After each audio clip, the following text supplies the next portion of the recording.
Естеріңізге сала кетейік, Шымкенттің Құрсай шағын ауданында орналасқан үйлердің бірінде өрт шыққан болатын. 8-ші сынып оқушысы отқа оранған үйге қорықпай кіріп, 6 жасар қыз бен 3 жасар ұл баланы бір қолымен құтқарған. Күреске қатысып оң қолын сындырған бозбала өз жағдайының қиындығына қарамастан сын сағатта дұрыс шешім қабылдай білген. Қазір қолы жазылып денсаулығы қалыпқа келгенін және 16 ақпан күні болған төтенше жағдай жадында ұзақ уақыт сақталатынын айтады. Мен үйде отырғаным машинада.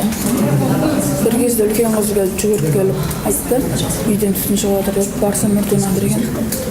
Екі бала іште қалған. Кіре жағында пышағына қорқып берген, кіріп алып шықтым. Әр адамның парызы деп ойлаймын. Кез келген адам мен оны жасауды істейді деп ойлаймын. Өйткені жас сәбилер жылап жатыр да ішінде.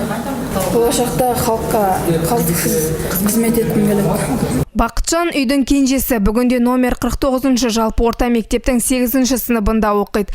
Ұстаздары оның сабақ үлгерімі мен тәртібі жақсы екенін айтып отыр. Жігерлі жас ер азаматтарға тән ерлік жасап, мектеп мақтанышына айналғанын айтады.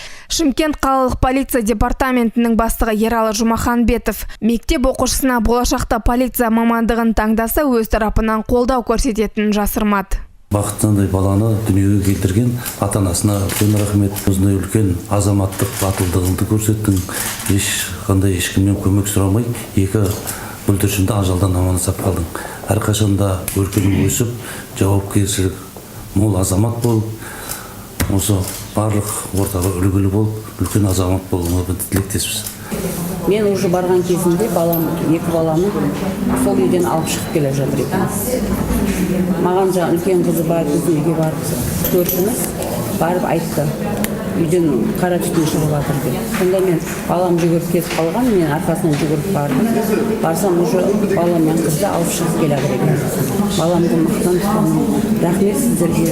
Осы баламның жұмысын, істеген ісін, әрекетін бағалап, сыйлықтар беріп, құрметтеп жатқандарыңызға үлкен рахмет сіздерге. Полиция полковнигі өзінің және жеке құрамның атынан тәрбие берген ата-анасына, ұстаздарына алғыс білдірді. Ал Бақытжанның ерлігі әрі ержүректігі барлық құрдастарының арасында үлгі болары сөзсіз. Жұлдыз Ілияс, Ғалымжан Мамытов, Айғақ қоғамдық телеарнасы.